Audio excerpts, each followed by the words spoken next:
ಶ್ರೀಮದ್ ಭಗವದ್ಗೀತೆ ಮನುಷ್ಯನಿಗೆ ಬದುಕುವ ಸರಿಯಾದ ಮಾರ್ಗವನ್ನು ಹೇಳುವ ಏಕೈಕ ಗ್ರಂಥವಾಗಿದೆ.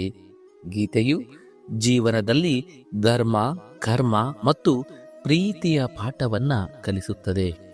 ಗೀತೆ ಸಂಪೂರ್ಣ ಜೀವನ ದರ್ಶನವಾಗಿದ್ದು, ಅದನ್ನು ಅನುಸರಿಸುವ ವ್ಯಕ್ತಿ ಶ್ರೇಷ್ಠನಾಗಿರುತ್ತಾನೆ. ಶ್ರೀಮದ್ ಭಗವದ್ಗೀತೆಯಲ್ಲಿ ಭಗವಾನ್ ಶ್ರೀಕೃಷ್ಣರು ಅರ್ಜುನನಿಗೆ ಹೇಳುತ್ತಾರೆ, ಓ ಅರ್ಜುನ, ಯಾವ ಮನುಷ್ಯನು ಶ್ರದ್ಧೆಯಿಂದ ಕೂಡಿ ದೋಷಗಳಿಂದ ಮುಕ್ತನಾಗಿ ಈ ಗೀತಾಶಾಸ್ತ್ರವನ್ನ ಅಧ್ಯಯನ ಮಾಡುತ್ತಾನೋ, ಕೇಳುತ್ತಾನೋ ಮತ್ತು ಮನನ ಮಾಡುತ್ತಾನೋ, ಅವನು ಎಲ್ಲ ಪಾಪಗಳಿಂದ ಮುಕ್ತನಾಗಿ ನನ್ನ ಪರಮಧಾಮವನ್ನು ಪಡೆಯುತ್ತಾನೆ. ಸ್ನೇಹಿತರೆ, ಆದ್ದರಿಂದಲೇ ಹೇಳಲಾಗುತ್ತದೆ, ಯಾವ ಮನೆಯಲ್ಲಿ ಪ್ರತಿದಿನ ಶ್ರೀಮದ್ ಭಗವದ್ಗೀತೆಯನ್ನ ಓದಲಾಗುತ್ತದೆಯೋ ಮತ್ತು ಕೇಳಲಾಗುತ್ತದೆಯೋ ಆ ಮನೆಯಲ್ಲಿ ಎಂದಿಗೂ ಯಾವುದೇ ಸಂಕಷ್ಟ ಅಥವಾ ತೊಂದರೆ ಬರುವುದಿಲ್ಲ. ಗೀತೆಯನ್ನು ಪ್ರಾರಂಭಿಸುವ ಮುನ್ನ ನೀವು ಸಹ ಭಗವಾನ್ ಶ್ರೀಕೃಷ್ಣರ ಅನುಯಾಯಿಯಾಗಿದ್ದರೆ ಜೈ ಶ್ರೀಕೃಷ್ಣ ಎಂದು ಕಮೆಂಟ್ ಮಾಡುವ ಮೂಲಕ ನಮ್ಮನ್ನು ಬೆಂಬಲಿಸಿ. ಬನ್ನಿ ವಿಡಿಯೋವನ್ನ ಪ್ರಾರಂಭಿಸೋಣ. ಶ್ರೀಕೃಷ್ಣ ಹೇಳುತ್ತಾರೆ, ಯಾರು ನಿನ್ನ ಜೊತೆಯಲ್ಲಿರುತ್ತಾರೋ ನೀನು ಅವರ ಜೊತೆಯಲ್ಲಿರು, ಮತ್ತು ಯಾರು ನಿನ್ನನ್ನು ವಂಚಿಸುತ್ತಾರೋ ಅವರನ್ನು ತ್ಯಜಿಸು. ಯಾವ ಜಾಗದಲ್ಲಿ ನಿಮಗೆ ಗೌರವ ಸಿಗುವುದಿಲ್ಲವೋ ಅಲ್ಲಿಗೆ ಎಂದಿಗೂ ಹೋಗಬಾರದು. ಇಲ್ಲದಿದ್ದರೆ ಜನರು ನಿಮ್ಮನ್ನು ದುರ್ಬಲ ಮತ್ತು ಮೂರ್ಖರೆಂದು ಪರಿಗಣಿಸುತ್ತಾರೆ. ಎಲ್ಲಿ ಮಳೆಯಿಲ್ಲವೋ ಅಲ್ಲಿ ಬೆಳೆ ಹಾಳಾಗುತ್ತದೆ, ಮತ್ತು ಎಲ್ಲಿ ಸಂಸ್ಕಾರವಿಲ್ಲವೋ ಅಲ್ಲಿ ವಂಶ ಹಾಳಾಗುತ್ತದೆ. ಜಗತ್ತಿನಲ್ಲಿ ಮನುಷ್ಯನ ಉದ್ದೇಶ ಮತ್ತು ನಡತೆ ಎಷ್ಟು ಬೇಗ ಬದಲಾಗುತ್ತದೆ ಎಂದರೆ ಬೇರೆ ಯಾವ ವಿಷಯವೂ ಅಷ್ಟು ಬೇಗ ಬದಲಾಗುವುದಿಲ್ಲ. ಎಂದಿಗೂ ಯಾರಿಗೂ ನಿಮ್ಮ ಸಮರ್ಥನೆಯನ್ನ ನೀಡಬೇಡಿ, ಏಕೆಂದರೆ ನಿಮ್ಮನ್ನು ನಂಬುವವರಿಗೆ ಸಮರ್ಥನೆಯ ಅಗತ್ಯವಿಲ್ಲ, ಮತ್ತು ನಿಮ್ಮನ್ನು ನಂಬದವರು ಎಂದಿಗೂ ನಿಮ್ಮನ್ನು ಅರ್ಥ ಮಾಡಿಕೊಳ್ಳುವುದಿಲ್ಲ. ಬುದ್ಧಿವಂತ ಜನರು ಮೌನವಾಗಿರುತ್ತಾರೆ, ತಿಳಿದಿರುವ ಜನರು ಮಾತನಾಡುತ್ತಾರೆ, ಮತ್ತು ಮೂರ್ಖ ಜನರು ವಾದ ಮಾಡುತ್ತಿರುತ್ತಾರೆ.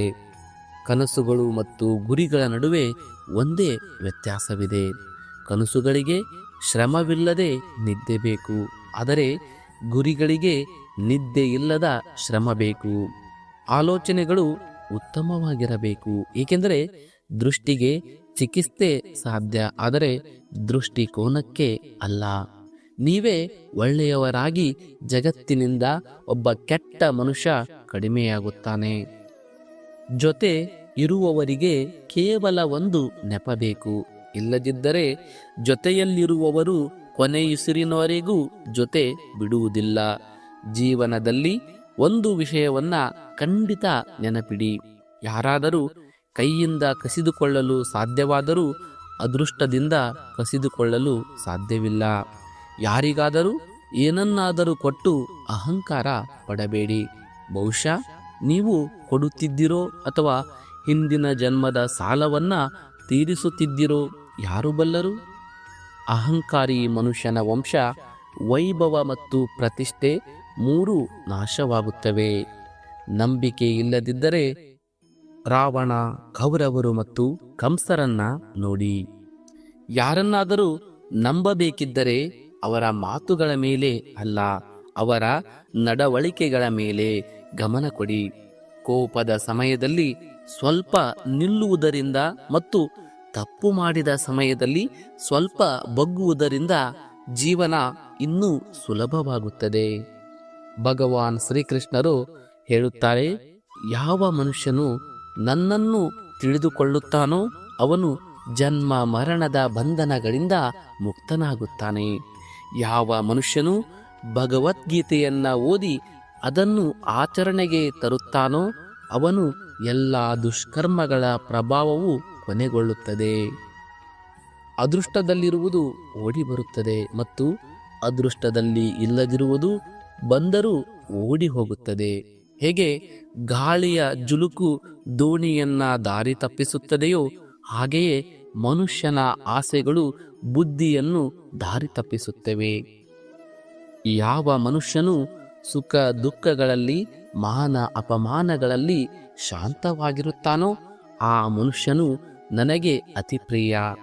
ಬುದ್ಧಿವಂತ ವ್ಯಕ್ತಿಯು ಸಂಬಂಧಗಳನ್ನು ನಿಭಾಯಿಸುವುದನ್ನು ನಿಲ್ಲಿಸಿದರೆ ಅವನ ಆತ್ಮಗೌರವಕ್ಕೆ ಎಲ್ಲೋ ಧಕ್ಕೆ ತಗಲಿದೆ ಎಂದು ಅರ್ಥ ಮಾಡಿಕೊಳ್ಳಬೇಕು. ಪ್ರೀತಿ ಯಾವಾಗಲೂ ಕ್ಷಮೆ ಕೇಳಲು ಇಷ್ಟಪಡುತ್ತದೆ ಮತ್ತು ಅಹಂಕಾರ ಯಾವಾಗಲೂ ಕ್ಷಮೆ ಕೇಳಲು ಇಷ್ಟಪಡುವುದಿಲ್ಲ. ಭಗವಾನ್ ಶ್ರೀಕೃಷ್ಣರು ಹೇಳುತ್ತಾರೆ, ಕರ್ಮವೇ ನಿಮ್ಮ ಗುರುತು.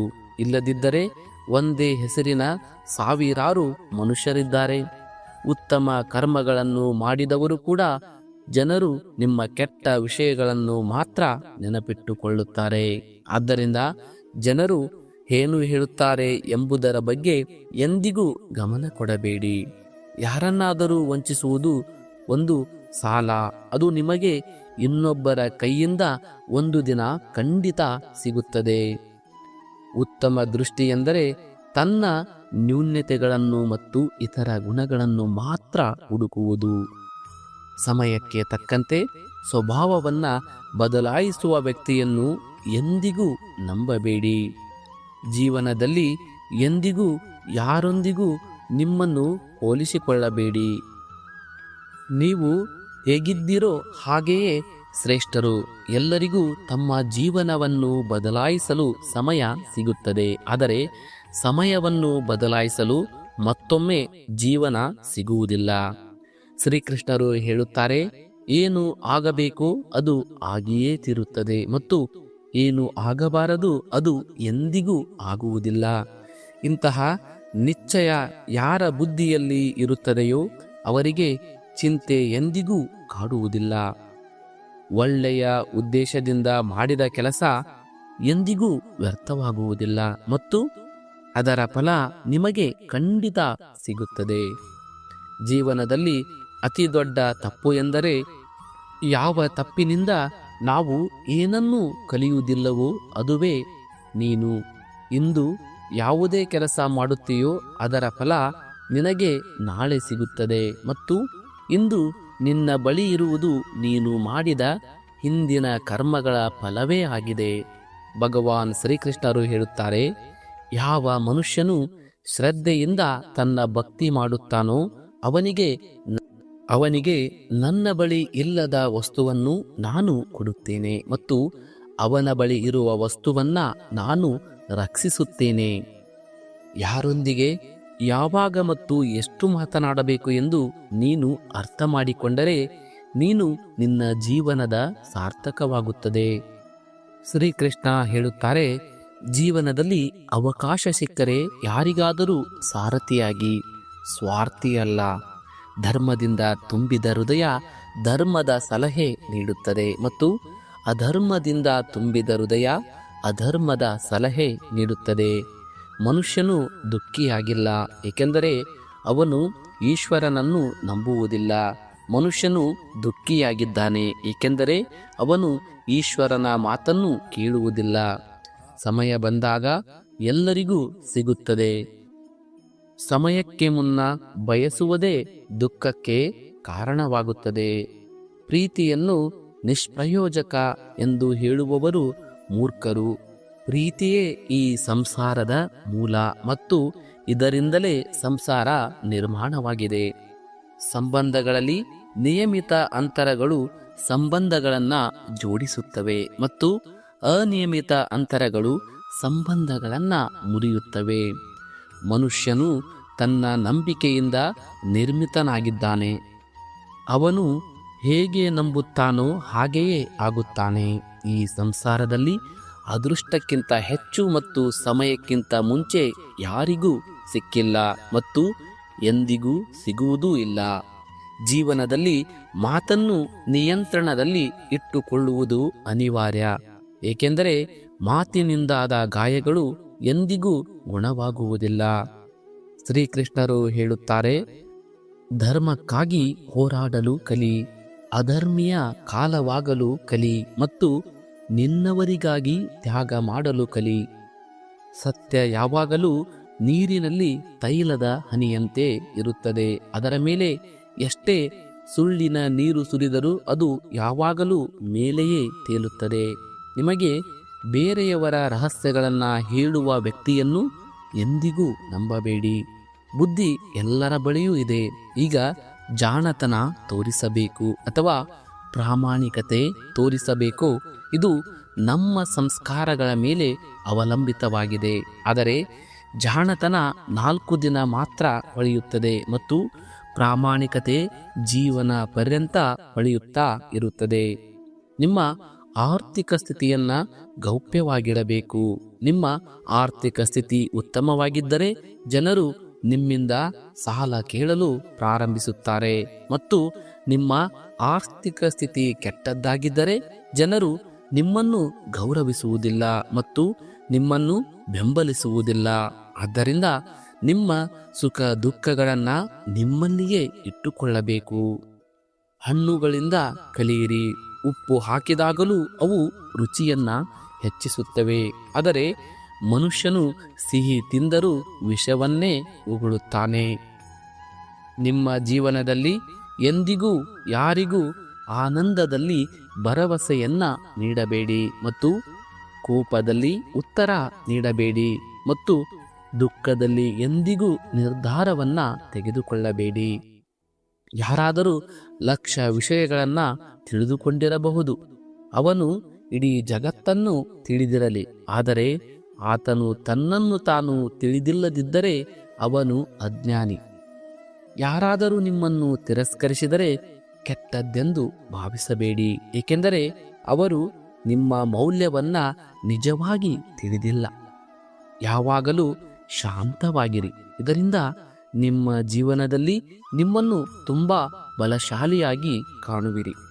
ಏಕೆಂದರೆ ಕಬ್ಬಿಣವು ತಣ್ಣಗಾದಾಗ ಬಲಶಾಲಿಯಾಗಿರುತ್ತದೆ, ಆದರೆ ಬಿಸಿಯಾದಾಗ ಅದನ್ನು ಯಾವುದೇ ಆಕಾರಕ್ಕೂ ರೂಪಿಸಬಹುದು. ಯಾವುದೇ ಸಂಕಷ್ಟದ ಸಮಯದಲ್ಲಿ ಈ 7 ಗುಣಗಳನ್ನು ನಿಮ್ಮನ್ನು ರಕ್ಷಿಸುತ್ತವೆ. ನಿಮ್ಮ ಜ್ಞಾನ, ನಿಮ್ಮ ವಿನಮ್ರತೆ, ನಿಮ್ಮ ಬುದ್ಧಿ, ನಿಮ್ಮೊಳಗಿನ ಧೈರ್ಯ, ನಿಮ್ಮ ಒಳ್ಳೆಯ ಕರ್ಮಗಳು, ಸತ್ಯವನ್ನ ಮಾತನಾಡುವ ಅಭ್ಯಾಸ ಮತ್ತು ಈಶ್ವರನಲ್ಲಿ ವಿಶ್ವಾಸ. ಕಷ್ಟದ ಸಮಯದಲ್ಲಿ ವ್ಯಕ್ತಿಯೊಬ್ಬ ಒಂಟಿಯಾಗುತ್ತಾನೆ, ಆದರೆ ಕಷ್ಟಗಳ ಕಾರಣದಿಂದಲೇ ಆ ವ್ಯಕ್ತಿಯು ಬಲಶಾಲಿಯಾಗುತ್ತಾನೆ. ಯಾರು ನಿಮಗೆ ಗೌರವ ಕೊಡುತ್ತಾರೋ ಅವರಿಗೆ ಗೌರವ ಕೊಡಿ. ಯಾರದ್ದೋ ಸ್ಥಿತಿಯನ್ನ ನೋಡಿ ತಲೆಬಾಗುವುದು ಹೇಡಿತನದ ಲಕ್ಷಣ. ಭಗವಂತನ ಮೇಲೆ ಆ ಮಗುವಿನಂತೆ ನಂಬಿಕೆ ಇಡಿ. ಅದನ್ನು ಗಾಳಿಯಲ್ಲಿ ಎಸೆದರೆ ಅದು ನಗುತ್ತದೆ, ಹೆದರುವುದಿಲ್ಲ, ಏಕೆಂದರೆ ನೀವು ಅದನ್ನು ಎಂದಿಗೂ ಕೆಳಗೆ ಬೀಳಿಸುವುದಿಲ್ಲ ಎಂದು ಅದು ತಿಳಿದಿದೆ.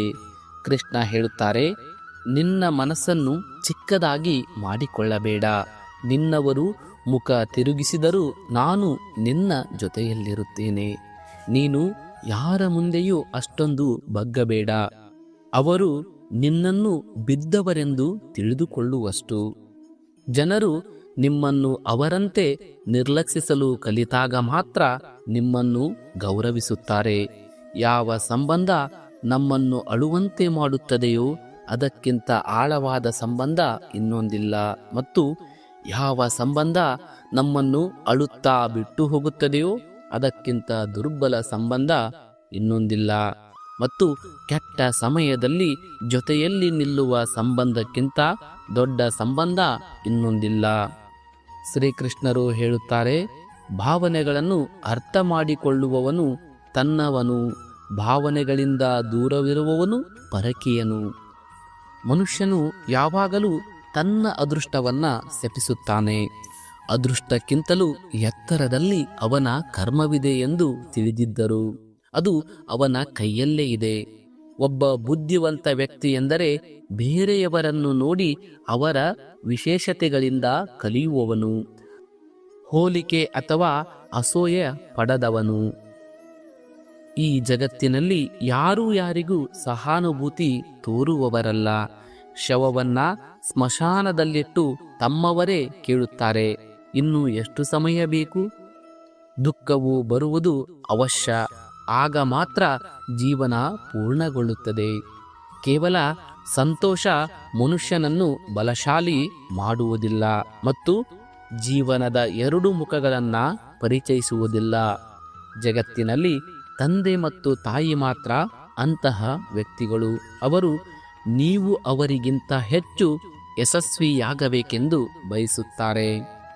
ಸಮಯ, ಸ್ನೇಹಿತರು ಮತ್ತು ಸಂಬಂಧಗಳು ಇವುಗಳು ನಮಗೆ ಉಚಿತವಾಗಿ ಸಿಗುವ ವಿಷಯಗಳು. ಆದರೆ ಅವುಗಳ ಮೇಲೆ ಅರಿವಾಗುವುದು ಅವು ಕಳೆದು ಹೋದಾಗ ಮಾತ್ರ. ಜೀವನದಲ್ಲಿ ಕೆಲವು ನೋವುಗಳು ನಮ್ಮನ್ನು ಬದುಕಲು ಬಿಡುವುದಿಲ್ಲ ಮತ್ತು ಕೆಲವು ಕರ್ತವ್ಯಗಳು ನಮ್ಮನ್ನು ಸಾಯಲು ಬಿಡುವುದಿಲ್ಲ. ನೀವು ಎಷ್ಟೇ ಒಳ್ಳೆಯ ಕೆಲಸಗಳನ್ನು ಮಾಡಿದರೂ ನಿಮ್ಮ ಹೊಗಳಿಕೆ ಕೇವಲ ಸ್ಮಶಾನದಲ್ಲಿ ಮಾತ್ರ ಸಿಗುತ್ತದೆ. ನೀವು ಯಾರಿಗಾದರೂ ಒಮ್ಮೆ ಕ್ಷಮಿಸಿದರೆ ನೀವು ಬುದ್ಧಿವಂತರು. ನೀವು ಆ ವ್ಯಕ್ತಿಯನ್ನ ಎರಡನೇ ಬಾರಿಯೂ ಕ್ಷಮಿಸಿದರೆ ನೀವು ಬಹಳ ಮೃದು ಹೃದಯದವರು. ಆದರೆ ನೀವು ಆ ವ್ಯಕ್ತಿಯನ್ನ ಮೂರನೇ ಬಾರಿಯೂ ಕ್ಷಮಿಸಿದರೆ ನೀವು ಈ ಜಗತ್ತಿನ ಅತಿ ದೊಡ್ಡ ಮೂರ್ಖ. ಜೀವನದ ಅತ್ಯಂತ ದುಬಾರಿ ವಿಷಯ ನಿಮ್ಮ ವರ್ತಮಾನ. ಅದು ಒಮ್ಮೆ ಕೈ ತಪ್ಪಿ ಹೋದರೆ ಇಡೀ ಜಗತ್ತಿನ ಸಂಪತ್ತನ್ನು ಕೊಟ್ಟರೂ ಅದನ್ನು ಮತ್ತೆ ಖರೀದಿಸಲು ಸಾಧ್ಯವಿಲ್ಲ. ಈಶ್ವರನಿಂದ ಏನನ್ನಾದರೂ ಕೇಳಿದಾಗ ಸಿಗದಿದ್ದರೆ ಅವನ ಮೇಲೆ ಕೋಪಗೊಳ್ಳಬೇಡಿ, ಏಕೆಂದರೆ ಈಶ್ವರನು ನಿಮಗೆ ಇಷ್ಟವಾದುದನ್ನ ಕೊಡುವುದಿಲ್ಲ. ಬದಲಾಗಿ ನಿಮಗೆ ಯಾವುದು ಒಳ್ಳೆಯದೋ ಅದನ್ನೇ ಕೊಡುತ್ತಾನೆ. ಜೀವನದಲ್ಲಿ ಒಬ್ಬ ವ್ಯಕ್ತಿ ಇರಲೇಬೇಕು ಯಾರಿಗೆ ಮನಸ್ಸಿನ ಸ್ಥಿತಿಯನ್ನ ಹೇಳಲು ಪದಗಳ ಅಗತ್ಯವಿಲ್ಲ. ಬಹುಶಃ ಅವನನ್ನೇ ಪರಮಾತ್ಮನ ಇನ್ನೊಂದು ರೂಪ ಎಂದು ಕರೆಯುತ್ತಾರೆ. ಶ್ರೀಕೃಷ್ಣ ಹೇಳುತ್ತಾರೆ, ಯಾವ ವ್ಯಕ್ತಿಯು ಮರಣದ ಸಮಯದಲ್ಲಿ ನನ್ನನ್ನು ಸ್ಮರಿಸುತ್ತಾ ತನ್ನ ದೇಹವನ್ನ ತ್ಯಾಗ ಮಾಡುತ್ತಾನೋ ಅವನು ನನ್ನ ಪರಮಧಾಮವನ್ನ ಪಡೆಯುತ್ತಾನೆ. ಜನರು ನಿಮ್ಮನ್ನು ದೂಷಿಸಿದಾಗ ನೀವು ಚಿಂತಿಸಬೇಡಿ, ಏಕೆಂದರೆ ಆ ಜನರು ನಿಮಗೆ ಮಹತ್ವ ನೀಡಲು ಬೇರೆ ಮಾರ್ಗವನ್ನು ತಿಳಿದಿಲ್ಲ. ಶ್ರೀಕೃಷ್ಣ ಹೇಳುತ್ತಾರೆ, ನಾನು ಭೂಮಿಯ ಮಧುರ ಸುಗಂಧ, ನಾನು ಅಗ್ನಿಯ ಉಷ್ಣತೆ, ನಾನು ಎಲ್ಲ ಜೀವಂತ ಪ್ರಾಣಿಗಳ ಜೀವನ ಮತ್ತು ಸನ್ಯಾಸಿಗಳ ಆತ್ಮ. ನಾನು ಹೇಗೆ ಸಮುದ್ರವನ್ನ ದಾಟಲು ದೋಣಿಯೇ ಏಕೈಕ ಸಾಧನವೋ ಅದೇ ರೀತಿ ಸ್ವರ್ಗಕ್ಕೆ ಸತ್ಯವೇ ಏಕೈಕ ಮೆಟ್ಟಿಲು. ನಾವು ಮಾತನಾಡದಿದ್ದರೂ ಅವನು ಕೇಳುತ್ತಾನೆ. ಅದಕ್ಕಾಗಿಯೇ ಅವನ ಹೆಸರು ಪರಮಾತ್ಮ. ಅವನು ಮಾತನಾಡದಿದ್ದರೂ ನಮಗೆ ಕೇಳಿಸಬೇಕು. ಅದರ ಹೆಸರೇ ಶ್ರದ್ಧೆ. ಸಂಬಂಧಗಳು ಆ ಆತ್ಮಗಳ ಜೊತೆ ಮಾತ್ರ ಬೆಸೆಯುತ್ತವೆ. ಯಾರೊಂದಿಗೂ ನಮ್ಮ ಹಿಂದಿನ ಜನ್ಮಗಳ ಸಂಬಂಧವಿರುತ್ತದೆಯೋ ಇಲ್ಲದಿದ್ದರೆ ಈ ಪ್ರಪಂಚದ ಜನಸಂದಣಿಯಲ್ಲಿ ಯಾರೂ ಯಾರನ್ನು ಬಲ್ಲರು? ಶಸ್ತ್ರಾಸ್ತ್ರಗಳು ಕೇವಲ ದೇಹವನ್ನ ಗಾಯಗೊಳಿಸಬಹುದು, ಆದರೆ ಮಾತುಗಳು ಆತ್ಮವನ್ನೇ ಗಾಯಗೊಳಿಸುತ್ತವೆ. ಜೀವನದಲ್ಲಿ ಅರ್ಧದಷ್ಟು ದುಃಖಗಳು ಈ ಕಾರಣದಿಂದ ಹುಟ್ಟುತ್ತವೆ, ಏಕೆಂದರೆ ನಮಗೆ ಜೀವನದಿಂದ ದೊಡ್ಡ ನಿರೀಕ್ಷೆಗಳಿರುತ್ತವೆ. ಈ ನಿರೀಕ್ಷೆಗಳನ್ನು ತ್ಯಜಿಸಿ ನೋಡಿ, ಜೀವನದಲ್ಲಿ ಸುಖವೇ ಸುಖ. ಜೀವನದ ಈ ಯುದ್ಧದಲ್ಲಿ ನಾವೇ ಕೃಷ್ಣ, ನಾವೇ ಅರ್ಜುನರಾಗಬೇಕು. ಪ್ರತಿದಿನ ನಮ್ಮ ಸಾರಥಿಯಾಗಿ ಜೀವನದ ಮಹಾಭಾರತದಿಂದ ಹೋರಾಡಬೇಕು. ಫಲದ ಆಸೆಯನ್ನು ಬಿಟ್ಟು ಕೆಲಸ ಮಾಡುವ ಪುರುಷನೇ ತನ್ನ ಜೀವನವನ್ನು ಯಶಸ್ವಿಗೊಳಿಸುತ್ತಾನೆ. ಜೀವನದಲ್ಲಿ ಅಹಂಕಾರವು ಅಗತ್ಯ. ಯಾವಾಗ ಹಕ್ಕು, ಚಾರಿತ್ರ್ಯ ಮತ್ತು ಗೌರವದ ವಿಷಯಗಳಿರ್ತವೆಯೋ ಆಗ ಎಲ್ಲರಿಗೂ ಸೇವೆ ಮಾಡಿ, ಆದರೆ ಯಾರಿಂದಲೂ ಆಸೆ ಪಡಬೇಡಿ, ಏಕೆಂದರೆ ಸೇವೆಯ ನಿಜವಾದ ಮೌಲ್ಯವನ್ನು ಭಗವಂತನೇ ನೀಡಬಹುದು, ಮನುಷ್ಯನಲ್ಲ. ತಪ್ಪು ಮಾಡುವುದು ಪ್ರಕೃತಿ, ಒಪ್ಪಿಕೊಳ್ಳುವುದು ಸಂಸ್ಕೃತಿ ಮತ್ತು ಅದನ್ನು ಸರಿಪಡಿಸಿಕೊಳ್ಳುವುದು ಪ್ರಗತಿ. ಮನುಷ್ಯನು ಮನೆ, ಸಂಬಂಧಗಳು, ಸ್ನೇಹಿತರು ಎಲ್ಲವನ್ನ ಬದಲಾಯಿಸುತ್ತಾನೆ, ಆದರೆ ಇನ್ನೂ ದುಃಖಿತನಾಗಿರುತ್ತಾನೆ, ಏಕೆಂದರೆ ಅವನು ತನ್ನನ್ನು ತಾನು ಬದಲಾಯಿಸಿಕೊಳ್ಳುವುದಿಲ್ಲ.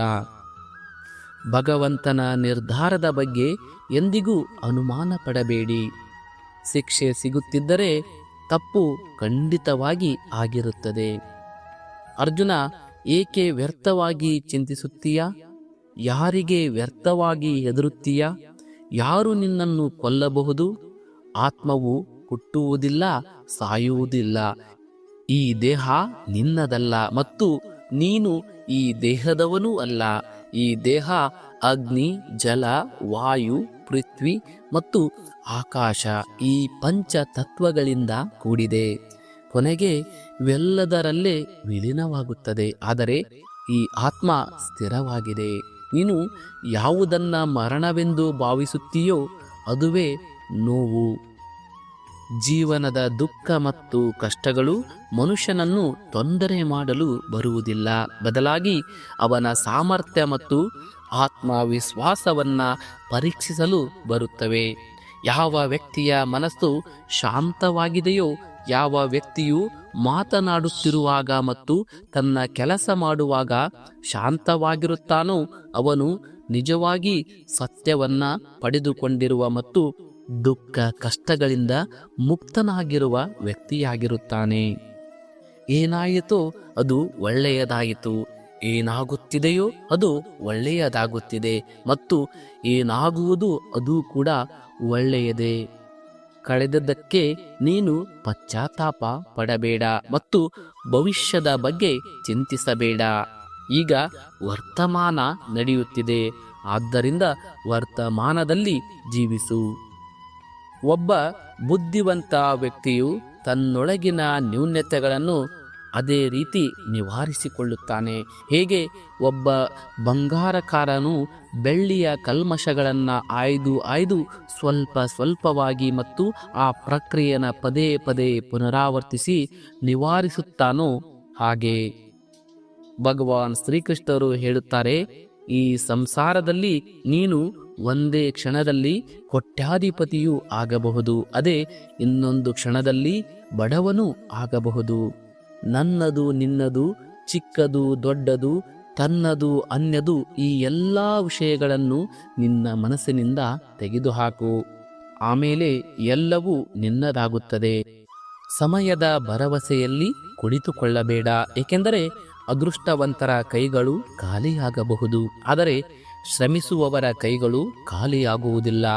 ನಿಮ್ಮ ಆಲೋಚನೆಗಳನ್ನು ಬದಲಾಯಿಸಿ. ಖಂಡಿತವಾಗಿಯೂ ಈ ಆಲೋಚನೆಗಳು ನಿಮ್ಮ ಜೀವನವನ್ನು ಬದಲಾಯಿಸುತ್ತವೆ. ಕೆಲವು ಮಾರ್ಗಗಳಲ್ಲಿ ನೀವು ಒಬ್ಬಂಟಿಯಾಗಿಯೇ ನಡೆಯಬೇಕಾಗುತ್ತದೆ. ಯಾವುದೇ ಕುಟುಂಬ, ಸ್ನೇಹಿತರು, ಸಂಗಾತಿ ಇಲ್ಲ. ಕೇವಲ ನೀವು ಮತ್ತು ನಿಮ್ಮ ಧೈರ್ಯ. ಯಾವ ಕೆಲಸ ಅತಿ ಮುಖ್ಯ ಮತ್ತು ಕಠಿಣವೋ ಅದನ್ನು ಮೊದಲು ಮಾಡಿ. ಜೀವನದಲ್ಲಿ ಏನಾದರೂ ಆಗುತ್ತದೆ ಅಂದರೆ ಅದಕ್ಕೆ ಏನಾದರೂ ಕಾರಣವಿರುತ್ತದೆ. ಅದು ನಿಮಗೆ ಏನಾದರೂ ಮಾಡಿ ಹೋಗುತ್ತದೆ ಅಥವಾ ಏನಾದರೂ ಕಲಿಸಿ ಹೋಗುತ್ತದೆ. ಪ್ರಯೋಜನವಿಲ್ಲದಿದ್ದರೆ ಜನರು ಮಾತನಾಡುವುದಿರಲಿ, ನೋಡುವುದನ್ನು ಬಿಟ್ಟು ಬಿಡುತ್ತಾರೆ. ಆದ್ದರಿಂದ ನಿರೀಕ್ಷೆಗಳನ್ನು ನಿಮ್ಮಿಂದಲೇ ಇಟ್ಟುಕೊಳ್ಳಿ. ಮಾರ್ಗಗಳು ಎಂದಿಗೂ ಮುಗಿಯುವುದಿಲ್ಲ. ಜನರು ಧೈರ್ಯ ಕಳೆದುಕೊಳ್ಳುತ್ತಾರೆ ಅಷ್ಟೇ. ಈಜುವುದನ್ನು ಕಲಿಯಬೇಕಾದರೆ ನೀರಿಗೆ ಇಳಿಯಲೇಬೇಕು. ಇಲ್ಲಿ ದಡದಲ್ಲಿ ಕುಳಿತು ಯಾರೂ ಈಜುಗಾರರಾಗುವುದಿಲ್ಲ. ಶ್ರೀಕೃಷ್ಣರು ಹೇಳುತ್ತಾರೆ, ಸ್ವಲ್ಪ ಆರಾಮವನ್ನ ತ್ಯಜಿಸುವುದರಿಂದ ಒಬ್ಬ ವ್ಯಕ್ತಿಯು ದೊಡ್ಡ ಸಂತೋಷವನ್ನ ಕಾಣಬಹುದೆಂದರೆ ಒಬ್ಬ ಬುದ್ಧಿವಂತ ವ್ಯಕ್ತಿಯು ಸ್ವಲ್ಪ ಆರಾಮವನ್ನ ತ್ಯಜಿಸಿ ದೊಡ್ಡ ಸಂತೋಷವನ್ನ ಸಾಧಿಸಬೇಕು. ಜೀವನದ ಪ್ರಯಾಣದಲ್ಲಿ ವಿಶ್ವಾಸವು ನಿಮಗೆ ಪೋಷಣೆ ನೀಡುತ್ತದೆ. ಒಳ್ಳೆಯ ಕೆಲಸಗಳು ಮನೆಯಂತೆ, ಜ್ಞಾನವು ಹಗಲಿನಂತೆ, ಬೆಳಕಿನಂತೆ ಮತ್ತು ಜಾಗರೂಕತೆ ನಿಮಗೆ ಸುರಕ್ಷತೆಯನ್ನ ನೀಡುತ್ತದೆ. ಅಪಾಯವು ಶತ್ರುಗಳಿಂದಲ್ಲ, ಸುತ್ತಮುತ್ತಲಿನ ಜನರಿಂದ. ಏಕೆಂದರೆ ದೋಣಿಯು ಹೊರಗಿನ ನೀರಿನಿಂದ ಮುಳುಗುವುದಿಲ್ಲ, ಒಳಗಿನ ರಂಧ್ರದಿಂದ ಮುಳುಗುತ್ತದೆ.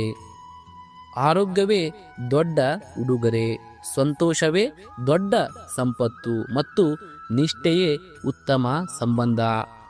ನಿಮ್ಮ ಬಳಿ ಏನಿದೆಯೋ ಅದನ್ನು ಉತ್ಪ್ರೇಕ್ಷೆ ಮಾಡಿ ಹೇಳಬೇಡಿ ಮತ್ತು ಇತರರಿಗೆ ಅಸೂಯ ಪಡಬೇಡಿ. ಯಾರು ಇತರರಿಗೆ ಅಸೂಯೆ ಪಡುತ್ತಾರೋ ಅವರಿಗೆ ಮನಸ್ಸಿನ ಶಾಂತಿ ಸಿಗುವುದಿಲ್ಲ. ಜಗತ್ತು ಯಾವಾಗಲೂ ಹೊಗಳುವ ಮತ್ತು ದೋಷಗಳನ್ನು ಹುಡುಕುವ ಮಾರ್ಗವನ್ನ ಹುಡುಕುತ್ತಾ ಬಂದಿದೆ. ಇದೇ ಆಗುತ್ತಿದೆ ಮತ್ತು ಇದೇ ಆಗುತ್ತಾ ಇರುತ್ತದೆ.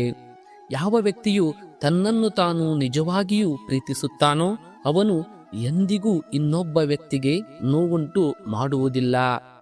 ಯಾವ ವ್ಯಕ್ತಿಯು ವಿಚಲಿತಗೊಳಿಸುವ ಆಲೋಚನೆಗಳಿಂದ ಮುಕ್ತನಾಗಿರುತ್ತಾನೋ ಅವರಿಗೆ ಶಾಂತಿ ಖಂಡಿತ ಸಿಗುತ್ತದೆ. ದೊಡ್ಡ ದೊಡ್ಡ ಮಾತುಗಳನ್ನು ಆಡುವವರು ಮಾತುಗಳಲ್ಲೇ ಉಳಿಯುತ್ತಾರೆ ಮತ್ತು ಮೆಲ್ಲನೆ ನಗುವವರು ಬಹಳಷ್ಟು ಹೇಳುತ್ತಾರೆ. ನೀರಿನಿಂದ ಸ್ನಾನ ಮಾಡುವವನು ಕೇವಲ ಬಟ್ಟೆಗಳನ್ನು ಬದಲಾಯಿಸಬಹುದು, ಆದರೆ ಬೆವರಿನಿಂದ ಸ್ನಾನ ಮಾಡುವವನು ಇತಿಹಾಸವನ್ನ ಬದಲಾಯಿಸಬಹುದು.